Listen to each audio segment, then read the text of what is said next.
అసలు ఏం కావాలండి మన ఊరు వాళ్ళకి? నేను చెప్తానుండు. మంచి జరగాలి, ఊరు మారాలి, స్కూళ్ళు కావాలి, జాబులు రావాలి, జాతకాలు మారిపోవాలి.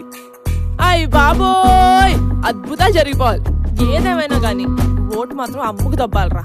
అంటే శివరాఖరికి ఏమంటారండి ఇప్పుడు? డబ్బిచ్చేటోళ్ళని మింగ ఓట్లం మెట్టోళ్ళని మింగ 5 ఏళ్లకు అమ్ముడు పోయే గొర్రె మందల్ని మింగ.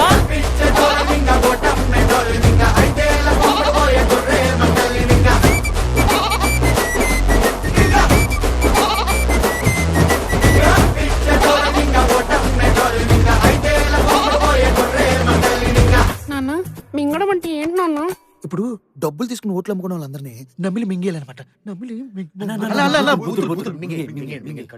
ఓకే నాన్న.